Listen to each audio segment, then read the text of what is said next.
Hello and welcome back to the channel. I want to show you this book today. It's not actually an art book, it's about cinematography basically. It's called The Filmmaker's Eye, Learning and Breaking the Rules of Cinematic Composition. So yeah, for each of the things it teaches you in this book, it does give you exceptions on sort of how you can then bend that rule and break it to your advantage. It's written by Gustavo Mercado. It's a focal press book. There you go. It's actually paperback, as you can see. But it was also published in hardcover edition. I think this one came out in 2010 and the hardcover one came out in 2017. Currently it's like £140 to buy the hardcover version. This one was, what, like 20 or something. So as far as I'm aware, yeah, they're the same content, just a different cover. What can we see? So the guy who wrote this, Gustavo Mercado, is an independent filmmaker with over a decade of experience producing, writing, editing, blah, blah, blah, shooting films. Obviously, you know, it's not loads of pages. How many pages is it? 192. So he's really just scratching the surface on a lot of this. He's not going into great depth, but it's all you need, I think, as either a reminder of some of this stuff if you've done anything before, or if you're sort of new and you're studying cinematography and you're sort of new and you're just starting out trying to make films. This is a great thing to dip into, and it's a great sort of initiation, I suppose. So let's have a look inside. The Filmmaker's Eye. The Filmmaker's Eye. Learning and breaking the rules of cinematic composition. Oh, I just like the feel. I know it's just a minor thing, but to me it's not. It's nice to hold. It's very smooth, very light. It's not one that's going to make your arms ache if you're looking at it in bed. So he's dedicated this book to his parents who've inspired him. Contents, acknowledgements, let's have a look. So you've got some stuff about, you know, sort of introductory stuff, finding the frame, composition, etc. And then from extreme close-up onwards, it's basically looking at different shots that you can use as a filmmaker.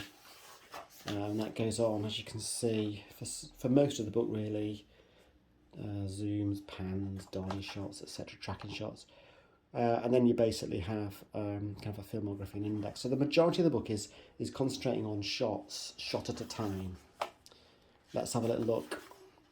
This is the introduction. So he's talking about when he went to go and see this film Up in the Air with a group of friends, and they kind of discussed what they did and didn't like about it, but generally thought it was really good. And this was one sort of shot that they all particularly found sort of stayed with them, the actual framing of this, the mood, the composition, etc. And he talks about all of that in here. It's very easy to read. It's very sort of conversational. It's nice, very accessible book, but it's also very informative. And of course, you've got lots of examples from films that you may well have seen throughout, such as this one, which is from The Godfather.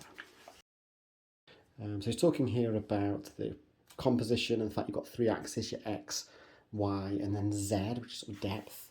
Talking about the rule of thirds, and this is interesting as well. He's given an example here where he always sort of says that you should have really an eye if it's a person that's the subject of the shot.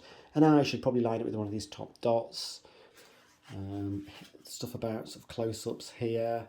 Hitchcock's rule in action. What else have we got? Unbalanced. So, you know, there may be times when you want an unbalanced composition to sow a bit of discord and make a viewer feel uneasy and tense. So he always sort of talks about, you know, like I say, why you might want to break one of these rules and what the consequences of doing that are. Low and high angles. You know, a lot of this is sort of fairly self-explanatory. This is about a closed frame where you can see the subject in an area, and you can kind of see the confines of the scene. And then sort of an open frame where you're really just focusing on the subject. You're not fully aware of what's to either side or behind the subject. And this is really good, the 180 degree rule. And there's you know, two characters here talking to each other. And the principle of this 180 rule, basically, and this is so key, I think, in filmmaking, is that you've got this imaginary line between two characters who are perhaps having a conversation. And you might shoot Private Witt here from over Sergeant Welsh's shoulder, or possibly even have the camera nearer, right in his face here for a close-up shot. But when Private Witt has stopped talking and it's Sergeant Welsh's turn to talk, the camera then flips around to this side, and again it could shoot over Private Witt's shoulder, or it could be nearer, possibly here. Any angle really between this 180-degree line, but never over it, because that would just basically confuse the viewer. You've got to stay this side of the 180-degree line. I think the only exception of this, when there's a sort of a conversation scene, is if the camera's roving and it perhaps moves around. Only then really could you justify the camera going to this side of the 180-degree line. Anyway, I've waffled and waffled about that, but I think it's a really important point. Talking about other stuff here, you can see the tight field of view, wide-angle lenses. Slightly technical information here, which is useful if you need that. This is about a telephoto lens and how it flattens the Z axis. What else? Here's, they call this a split field diopter in action. And I think this is from The Untouchables, yeah, from Brian De Palma's The Untouchables. And what this allows you to do is actually have something close to the frame in focus, but also something further away, Sean Connery in this instance, further away from the camera, but also in focus. It's almost like a trick. The only trade-off, the downside of this, is it says you end up with this kind of area in between where it's kind of out of focus and a bit blurry, where the lens is trying to focus on two areas at the same time. So directors get around that by making sure there's nothing key in this area. Okay, so yeah, it talks about depth of field. As you can see, pretty technical. Lens kits and so on. Also talks about resolutions. Now this is where the book is slightly out of date, but then, you know, if this was published in 2010, that's, well, 12 years ago at the time of making this video. It's talking about SD and HD video. There's really no mention of 4K or even 8K. That's obviously where we're all going right now. So it's useful to have the background, but it's not as up-to-date, this section, as it ought to be. If you want to find out more about that, obviously you can Google it, or there's other more recent books. Anyway, this is a director's viewfinder. Very expensive and hard to get hold of, apparently. So now we're talking about the image system. So basically this is about, the image system is about trying to analyse and define the systematic use of images by an editor, the kind of shots that they use in the composition, and actually sort of try and define it, lock it down. So yeah, there's lots of text there. I won't bore you with all of that. And here's kind of they're talking about the film Old Boy. Here's the sort of variety of different shots within that film. Okay, now we're on to the different types of shot, and they're all identified using a little key up here. So as you flick through, look, you'll see this changes, subjective shot and so on, blah, blah, blah. So, and there's an example always on the left. This is the extreme close-up. And in this particular example, they're focusing not on the character's lips per se, but actually this little dribble, this tear that's running down her face. So it gets really zoomed into some detail. And it talks about why you might want to do that. Why do you want to draw attention to that specific tear? Well, it tells you the character's upset, for starters. So a lot of this, it's like the language, basically, of film. It's stuff that you might take for granted if you're just consuming film and you're just watching it. You might not really think too much about, you know, why a director has given a specific shot at any given point, but you can be sure that there's always a reason. There's always a reason why a certain shot is chosen. For symbolism, to give meaning, to develop the plot, whatever. Extreme close-up. So it's as it says, very close-up. Anyway, close-up shot, so that's slightly zoomed out, but still fairly close-up. You can see that, you know, you can't see the top of the head or necessarily the bottom of the head in this shot. Breaking the rules is from Pulp Fiction. You see, is it Marcellus here?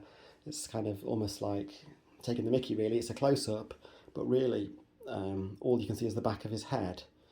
It sort of talks about, you wonder about that sticker, why? The plaster, what's that for? Bruce Willis, of course, is out of focus. He's not the subject here. Medium close-up, zoomed out slightly more. You get a bit of head and shoulders in here. And a shallow depth of field, so it's concentrating on the subject. You get a blurred background. Some more examples. Some more. So, moving on. The medium shot. Now we're seeing something from a subject from the waist upwards, including the top of the head. And you can see a bit more detail in the background. There's, I think this is the Naked film, isn't it, with David Thewlis in. So it's really good how it picks each shot apart and explains how it's constructed and why you'd use it. Breaking the rules. I'll just keep going. Here's a scene from Leon. Look, this is the medium long shot, which is interesting. It said it was introduced. It came from America, particularly known as American shots. They first introduced in early American Western films. So it's kind of like from the knee upwards. And apparently it's something to do with being able to see a gun holster. I think. Where does it say something about this? Yeah, include characters and their gun holsters. Okay, interesting. Interesting bit of history there.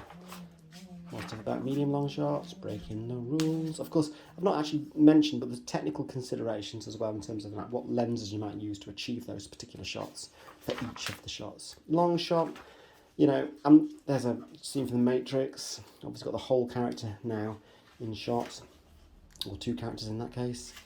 Breaking the rules. Extreme long shot. Look at that. You get a lot of the depth in there, don't you? A lot of Z going on. An extreme long shot. They're often used to set the scene, and like maybe a framing shot at the beginning, or establishing shots, as they're also known. So you start wide and you go further in. Look how far you can see they're miles, pretty much. Using a wide-angle lens often. How to break the rules on that. Over-the-shoulder shot. It's from The Graduate. You see it a lot in films, this, don't you?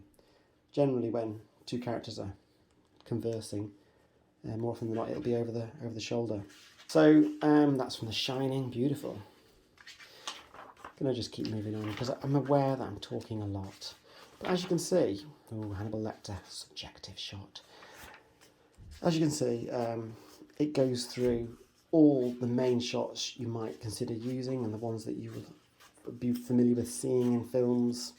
And I like the way it's done. The great thing is you can just go into a specific area of this book. Oh, why might I use, the extreme close-up again and dip in and out. Get some inspiration, the macro shot. There's a bit of similarity between the macro shot and the extreme close-up shot. But it says here that macro shots capture extremely small details of a subject, revealing textures and features even an extreme close-up cannot show. So it's almost like going further than the extreme close-up. Breaking the rules. Zoom shot. It's often taken from some distance. Breaking the rules. Break the rules. So, Shaun of the Dead. What a great film that is. And of course, the director, Edgar Wright's got all the tricks up his sleeve, hasn't he, for his films? A lot of these whooshing swish pan. He uses that one a lot. Tilt shot. Yeah. So I'm just going to skip on a little bit. It's talking about dollies now and all sorts. Dolly zooms. They can give a very surreal edge. Steadicam shot. I'm skipping pages here. You get the idea. Here's a filmography. So this is all the interested, all the films that it refers to throughout, who directed it. And then we've got like the index. And we're coming to the end of this amazing book. We're at the end. Filmmaker's Eye by Gustov Mercado. So there we go. The Filmmaker's Eye. Great book for any budding cinematographers and filmmakers alike. Thanks for watching. See you next time.